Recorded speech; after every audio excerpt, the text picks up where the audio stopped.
Buenas tardes, miembros del Comité Evaluador y compañeros de FADLA. Mi nombre es Maritza Crespo y me estoy conectando desde Quito, Ecuador. Como parte del módulo de grado del experto en educación virtual, quisiera hablarles de un tema que considero que es fundamental en este momento, que es los retos del docente de hoy. Y he elegido este tema porque yo soy docente en una universidad en la modalidad semipresencial. Esto significa que yo veo a mis estudiantes una vez a la semana durante 2 horas y el resto del tiempo preparo un entorno virtual con el objetivo principalmente de complementar conocimientos, promover la investigación y generar nuevos contenidos con mis estudiantes. Y como yo nací en una época en donde el Internet no existía, me pareció interesante hablar del tema, ¿no? Para la gente como yo, que no es nativo virtual, considero que es un reto ya en principio, y quizás este es el primer reto, el poder acercarse a Internet sin prejuicios. En esta época contemporánea se habla mucho de los peligros del Internet, de la vagancia que generan los estudiantes, que promueve personas más visuales y menos lectoras o reflexivas, por ejemplo. Y como les decía, considero que el primer reto es acercarse a Internet como una herramienta interesante, tratando de evitar estos prejuicios, ¿sí? No es posible ahora olvidar que el Internet es parte de nuestra vida, ¿sí? Y que el Internet debería ser considerado como un instrumento para acercarse a un nuevo mundo, ¿sí? Y mucho más en el área educativa, porque nos abre un montón de posibilidades que antes no teníamos, como estudiantes y como docentes. Considero entonces que ese es un primer reto, acercarse a Internet de una forma libre de prejuicios. Un segundo reto es lo que implica ya el trabajo de docente. Es decir, cuando trabajas en entornos virtuales o semi-virtuales, como es mi caso, tú te enfrentas con personas de distintos lugares, con distintos objetivos, con distinta formación. No es lo mismo mis estudiantes que están en 4º nivel de universidad que, por ejemplo, nosotros como estudiantes de este curso de FADLA, que venimos de distintos países y que tenemos formaciones diversas. Eso implica un reto para el docente porque implica generar una dinámica que no teníamos en la lógica de la presencialidad. Es decir, una dinámica que implica el reconocer que nos vamos a dirigir a distintos públicos con distintas realidades, con distintos conocimientos y con distintas habilidades. Esto hace algo que es fundamental para la labor del docente, tanto en el área presencial como en la virtualidad, que es promover la creatividad. En ese sentido, además, considero que, y recogiendo un poco lo que hemos aprendido en estos meses en FADLA, considero que hay 4 elementos que son fundamentales cuando queremos hablar del reto al que nos enfrentamos cuando vamos a empezar a dar clases con personas desde la virtualidad. El primero es tener en cuenta la calidad y la cantidad. Normalmente en la lógica de la presencialidad, mientras más contenidos entregas, es mejor. En cambio, desde la perspectiva de la virtualidad, quizás lo más importante tenga que ver más bien con la calidad.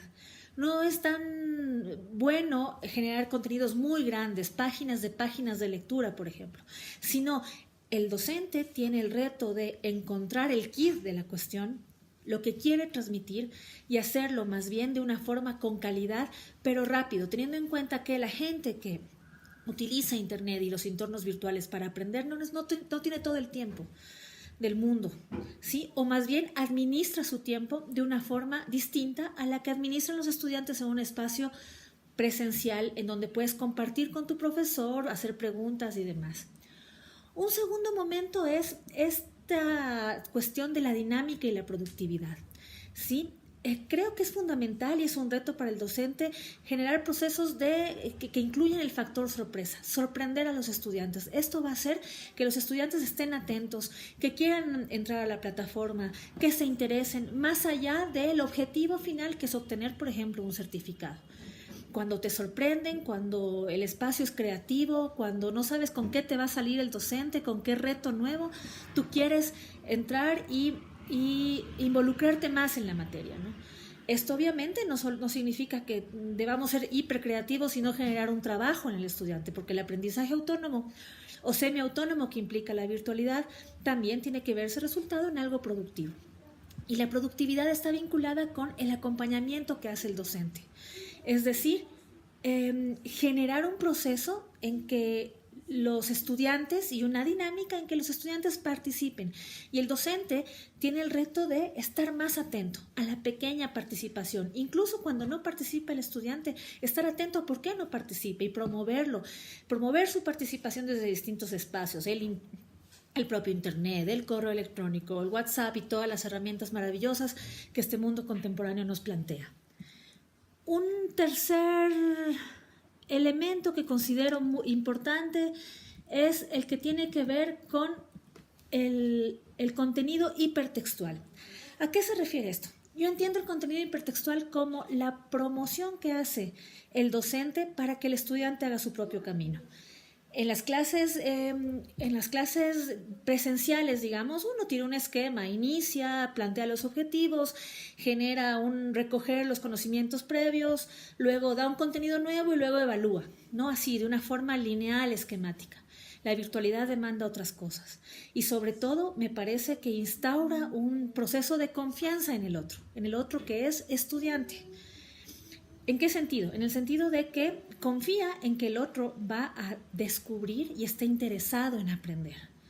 ¿Sí? No es una imposición. Cuando alguien se inscribe en un curso virtual, probablemente esté más interesado que alguien que por obligación tiene que cursar la universidad.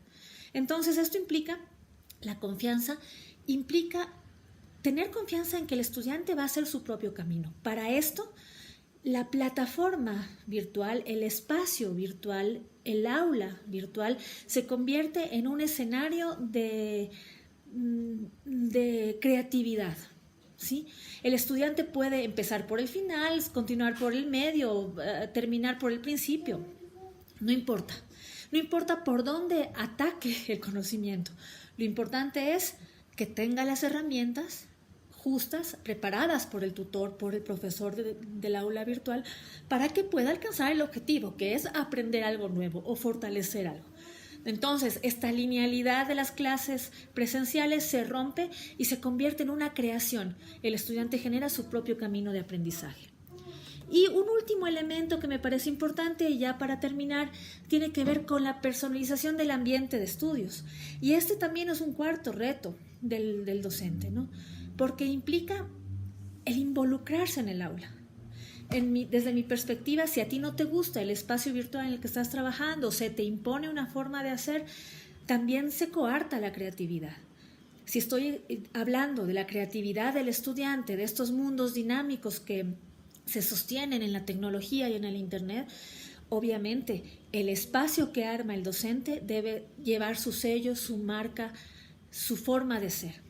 Entonces, por ejemplo, habrán aulas que sean más dinámicas, otras aulas que te propongan más lecturas reflexivas, otras aulas que estén sostenidas en el juego, ¿sí? Creo que en eso es importante reconocerse y saber cuál es tu personalidad como docente.